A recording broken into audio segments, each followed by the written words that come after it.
Starting with some breaking news, rocket sirens sounding in the town of Sderot and the surrounding southern Israeli communities. And the surprise attack breaking the relative quiet between Israel and Palestinian terror groups in Gaza following a ceasefire reached at the end of 11 days of fighting early in May. The Palestinian Islamic Jihad terror group claiming responsibility for the rocket, saying that the rocket was in response to an early morning shootout in the West Bank. And meantime, from the IDF's perspective, officials are confirming that a rocket was fired from the Hamas-run Gaza Strip, with the Iron Dome defense system firing off at least one interceptor missile. And thankfully, while the IDF looking closely into the matter, so far there are no immediate reports of any injuries or damages. Now, massive plumes of smoke rising from the hills of Jerusalem. Firefighters battling the blaze in at least 5 different locations as thousands of acres of forest burning to the ground, the air becoming toxic and nearby communities increasingly endangered. כי יש מספר בתים שנשרפו בחלק מהיישובים.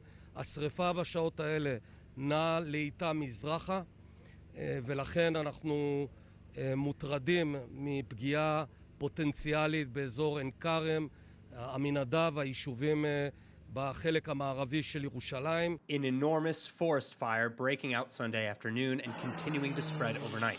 Some 3,100 residents and rising displaced from their homes near the capital as fire and rescue services reporting over 4,200 acres or 6.5 square miles of land damaged in the flames so far. Jerusalem District Fire Commander Nisim Twito saying that this may be the biggest fire in the last few years seen in the Jerusalem hillside. Meantime, Prime Minister Naftali Bennett commending emergency services, saying Sunday evening that firefighting efforts are moving in a positive direction, though Bennett adding that it's not over till it's over, especially as firefighting planes don't operate at night. לשריפות יש מעין דינמיקה של לתעתע אותנו ולמשטר הרוחות, אז מה שנראה עכשיו בסדר, אנחנו יכולים חלילה עוד 3 שעות להתעורר לקו חזק מאוד. As a precaution, then, authorities calling on all residents in the area to exercise extreme caution and to obey safety directives, the most important of which being if there's any doubt about safety, then there's no doubt about evacuation. The Prime Minister adding that a stringent approach must be taken. Moving on now, the second deadly shooting in an Arab-Israeli Druze town in just as many days. Unknown individuals seen shooting at the home of the Ain Kenya council head and setting fire to his car.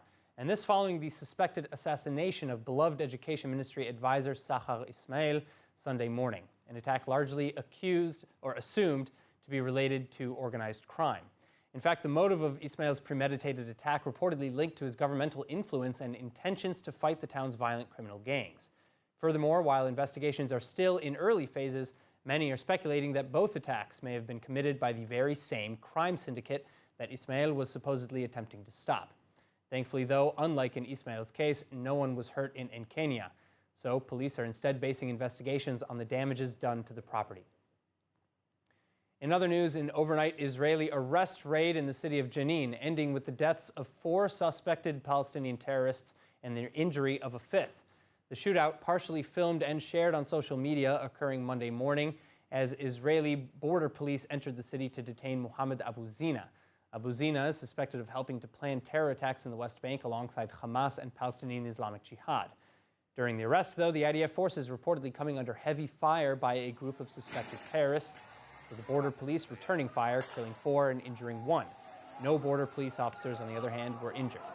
Meantime, Jenin Governor Akram Rajoub rejecting the IDF narrative, accusing the Israelis of perpetrating a massacre.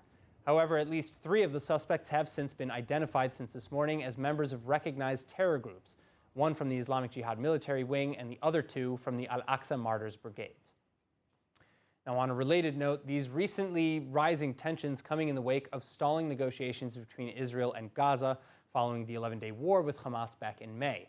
And several Palestinian factions in the Strip reportedly threatening to renew heavy conflict. Red alert sirens, rocket sirens already sounding in the south earlier today. So what happens next? And is there a way to stop this powder keg from exploding? Joining us to discuss is ILTV reporter Asaf Misan. Asaf, thanks so much for being with us again. Thank you as always. All right, now, first of all, the Palestinians are claiming that this attack was unprovoked by them and that Israel is in fact came into the village of Jenin to kill their citizens with a fake excuse. Could there be any truth to their statements?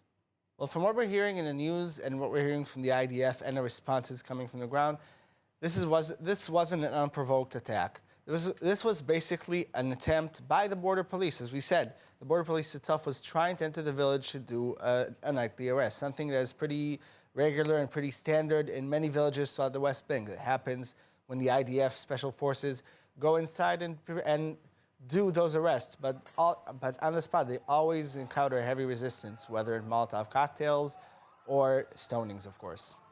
Right, so according to UN reports, 56 Palestinians have been killed this year alone, this making the death toll the highest since 2016. Why are we seeing a rise in these casualties? Is it because of a rise in opposition, as you explained? I would probably connect it to the opposition, but also connect it to the ongoing crisis that's going into PA and in Gaza. And we're still talking about financial, health, and pretty much constitutional crisis because, of course, of the delayed elections, COVID that keeps rampaging in the Palestinian population, the crisis of the financial cut, of course, that you can't ignore, that is bringing people to the verge of violence. So, in the end of the day, I would say these combinations alone would probably add together to the whole lot, and especially with an addition that we saw this morning of a Palestinian actually dressing as an IDF soldier trying to infiltrate the settlement of Eli. But unfortunately, of course, he was identified and was caught with his misappropriation of the dress code, and that, of course, brought him and caught him pretty much doing what he was about to do. But in the end of the day, we're seeing a lot of rise in violence due to the fact that those combination of different reasons bringing to this fourth of cocktail. All right, so I want to move now to arguably the larger problem here in the Gaza Strip. The Gaza Strip is on the edge of repeating a war, renewing a larger conflict with Israel. As we mentioned earlier, several terror factions in the Strip are convening to discuss renewing these clashes. What might we expect from the renewal? So basically what we can expect is pretty much, they already laid out a program for it. They said the first would be the marches again, back to the marches on Friday. So massive riots on the border. Exactly. And we're Hamas busing people in, etc. And of course the renewing of the terror balloons. I mean, the wildfires that we're suffering now in Jerusalem might come back now to the south due to those reasons. And of course, we can't ignore the PIJ already shooting a rocket to Israel. And of course, this is a danger.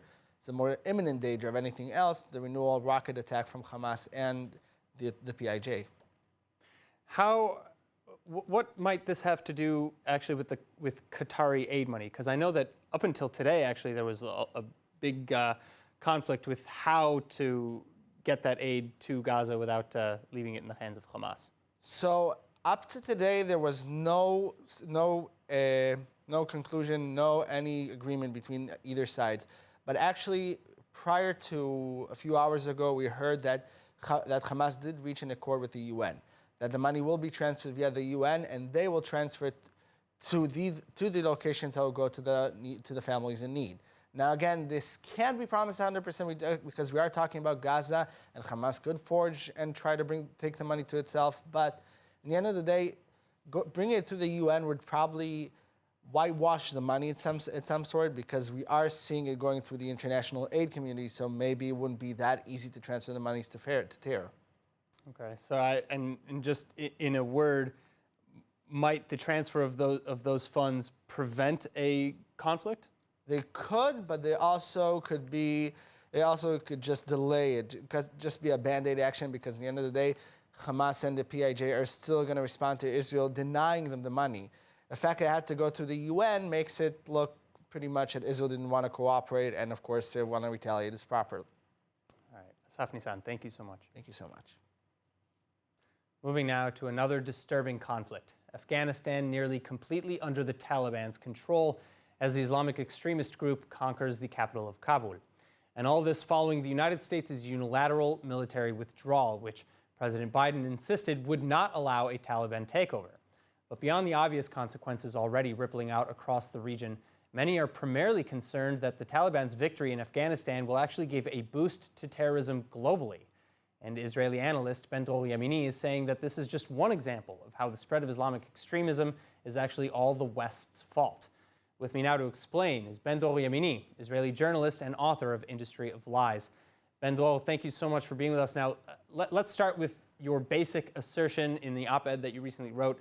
How can you blame the West for the spread of an anti-Western religious extremist ideology? Just look at what happened just 3 months ago in May in the conflict that we had with the Hamas. I mean, it took something like between 5 to 10 hours until the demonstration began. And the demonstration of against who? Against Israel, not against the Hamas. Hamas is calling for the extermination of Israel. Hamas is a kind of a jihad chapter, one of many others, just like the Taliban, and they are demonstrating in favor of an anti-Semitic organization which is ruling the Gaza Strip, and not against the Hamas. I mean, it's just unbelievable. I mean, what are you doing? What are you doing? I mean, did we see any demonstration in favor of the Taliban? No, we did not see. So how comes that so many people are demonstrating against who? Against Israel. Against Israel, who is maybe the only one country on earth that is still fighting the jihad. And you could see even Jews demonstrating against Israel. And you're wondering, what are you doing? I mean, Hamas is calling publicly to kill all the Jews. It's a racist entity. So what are you doing? And yes, they are doing it. Because between Israel and the Hamas, between Israel and the global jihad, they never, but never, demonstrate against this kind of jihad, this chapter of jihad, but they are demonstrating against and again, and they have this kind of BDS and boycotting Israel again and again. What are you doing? Do you have any idea what you are doing? I mean, it's not that the Hamas is looking for freedom, liberation. I mean, they have whatever they wanted. The only one condition that Israel put in order to lift the siege, was, I mean, enough with the rockets. Let's make peace. We don't want you to suffer. We don't want anybody to suffer. They insist to refuse to any proposals, that any plan that came from the international community. They insist on what? On just only one thing: rockets, industry of death. So I want to get back to your original assertion again, though, because as a follow-up, in your op-ed, you write that Israel has for decades attempted to impress upon the world the extent of damage and destruction that organizations such as Hezbollah, the Taliban, and Hamas have caused, but that facts are an inconvenience to progressive thinkers. And all over the Western world, protesters are directing their ire at Israel. Why do you think that is? And do you think that these recent events, especially, say, for example, in Afghanistan, might change the Western outlook? I hope, but I'm not optimistic. I mean, considering what I read from so many scholars in the United States, in the West, I'm not that optimistic. I wish that all of what is going on right now on the ground in Afghanistan will enable to some people, not maybe to the scholars that are totally anti-Israelis, but to so many other people, in order to understand the nature of the conflict. It's not a conflict about liberation. It's not a conflict about freedom. It's not a conflict between, as they like to put it, between the oppressed and the oppressor. Not at all. Who is oppressing? It's the Hamas who is oppressing its own people. It's not Israel that is oppressing them. It's not Israel that is not giving them the option for good life. It's wherever the jihad, Hamas, Taliban, Hezbollah, wherever the jihad is taking over, we see destruction and hunger and failed entities, countries. I mean, look at Lebanon. What is happening because of Hezbollah. All right. Ben-Dror Yemini, scary predictions. Thank you so much for joining us. Thank you. Now, in coronavirus-related news, the health ministry reporting a whopping 5,075 new coronavirus cases confirmed overnight. The infection rate likewise standing at an alarming 6%. Yet Israeli officials are still pushing for opening as much as is possible. ILTV's Hannah Rifkin with more. גל הדלתא שוטף את כל העולם כרגע וגם את מדינת ישראל. מדינת ישראל ניצבת בפני שיא התחלואה בשבועות הקרובים. מי שמתחסן מציל עוד עסק. מי שמתחסן מונע מעוד ילד לשבת שנה מול הזום. מי שמתחסן שומר על הבריאות של כולנו ועל הכלכלה ועל העתיד הכלכלי של כולנו. Prime Minister Naftali Bennett visiting the Tel Aviv Sorovsky Medical Center, reviewing how to best deal with the seemingly endless COVID-19 pandemic. And specifically, the premier looking to address the needs of Israel's medical professionals, this as infections continue to balloon beyond all expectations. Meantime, the head of the coronavirus task force for Israel's Arab community, Ayman Saif, warning that while Israeli Arabs comprise of just 10% of recent cases and 10% of serious illnesses, a rise in the number of large social gatherings and crowded events will negatively shift the tide. In fact, Saif saying that an undetected surge may already exist, missed by the relatively low testing rate in the Arab-Israeli sector. And Saif therefore calling on health authorities to increase efforts to educate the Arab and especially younger Arab demographic on the importance of vaccination. Now, as for education, another hot topic, the Israeli Health Ministry's chief scientist, Professor Avi Israel, heavily pressuring to ensure the school year begins in September as planned. Israel citing a British study claiming that schools are not hotbeds for infections. According to the report, prevalence of the coronavirus in UK schools was actually lower in June 2021 than during the fall of the previous year. Unfortunately, though, resisting the pandemic not the only problem with starting class on time. Menashe Levy, the head of Israel's Principals Union, reporting that the education system is understaffed by some 10,000 teachers, and the situation reportedly so desperate that many teachers are already teaching courses that they're not familiar with. It's still unclear how these issues will be addressed. Now, speaking of disaster, a 7.2 magnitude earthquake striking the small island of Haiti on Saturday, followed by a series of smaller but still devastatingly large aftershocks. And as of Monday morning, the death toll is soaring past 1,300, with more than 5,700 reportedly injured. Meanwhile, hospitals are at capacity already, and roads are blocked by debris and destruction, which in turn preventing emergency supplies from getting to where they're most needed. Thankfully, though, there are groups on the ground to assist with the relief efforts, including humanitarian NGO Israaid. And joining us live from the center of this tragedy, Israaid CEO Yotam Politzer. Yotam, thank you so much for being with us. What is Israaid's role in an earthquake disaster, and what are the challenges that the Israaid delegation is facing today in providing relief? Thank you, Aaron. So Haiti is a very special place for us. We've been working there for 8 years, between 2010 to 2018, following the 2010 earthquake that killed over 220,000 people. So we've been there providing both immediate relief and long-term recovery. And that's exactly the plan of what we're hoping to do right now. We have both an Israeli team that's already on its way to Haiti, and we have a local team that worked with us and is well trained with Israeli water technology, with Israeli trauma relief, that is already organizing, purchasing relief supplies, and trying to get to the affected area. You're absolutely right that there are many challenges. First of all, as we speak right now, there's another tropical storm that's devastating the country. It's really heartbreaking to imagine what these people are going through. As you probably seen and heard, there's still a big number of people under the rubble. So the search for survivors is obviously the first priority. But then a big concern would be waterborne diseases, and providing access to clean water is one of our main priorities. And on top of all of these madness, both the earthquake and the storm, you have COVID, which is really a huge outbreak in Haiti, and the country has very limited resources. So it's really overwhelming situation. The needs are on the ground, will be there, not just in the immediate relief and also in the long term. The other challenge that we face is that, the world's attention is right now, but unfortunately in a week or 2 weeks or so, the local people and local communities will be left alone to deal with this. And, the news and the attention will move to somewhere else.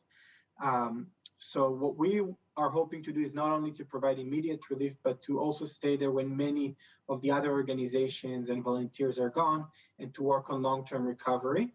The good news is, again, that we have a really well-trained team on the ground of local Haitians. And I have to tell you, the Haitian people are really some of the most resilient people we've ever seen. They went through so much. We didn't even mention the political crisis. A month ago, the president was assassinated. So it's really one of the most vulnerable places, but also one of the most inspiring places in terms of people's resiliency. So just quickly, maybe you can share a word with how people at home can best help or contribute to the relief in Haiti. I think there's three main ways. Number one, and we can't underestimate it, is supporting financially or by donating equipment and supplies that are desperately needed. It's going to require a long-term effort, as I mentioned, and as I said, the world's attention is right now, but in a week or so, the people there will be abandoned, and there will be a need for long-term presence and long-term support. So that's number one. Number two, we're always looking at Israaid for trained professionals, whether it's water engineers, trauma specialists. In the case of Haiti, the language is also a barrier. People there speak the local Creole, which is pretty close to French, because it was a French colony. So people who are French speakers, specialists, are more than welcome to join our roster and potentially deploy to the field. And number three, which is also very important, is to actually spread the word, to share more about the story, because people don't know enough about our efforts and people don't know about the long-term work we're doing. And people tend to forget about these disasters once the news cycle move on. But unfortunately, the real work only started. All right, well, we'd love to check back in with you in a couple of weeks' time then. In the meantime, until then, good luck, and thank you so much for the work that you're doing. Thank you, Aaron. Thank you very much. Our final topic, with fires raging across the country and the region, it's likely no surprise that there's another heat wave heading our way, with temperatures remaining slightly higher than the seasonal average over the next few days. But thankfully, the heavy to extreme heat is still predicted to be cooler than the previous wave last week, and it's supposed to subside at least a little bit by Wednesday.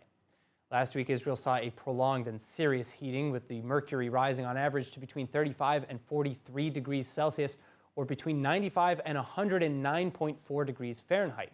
This week, on the other hand, temperatures are predicted to drop just a couple of points. Central cities like Jerusalem and Tel Aviv reaching highs of 31, while hotter towns like Tiberias and Eilat rising to 38 or even 41, which is roughly 107.6 degrees Fahrenheit.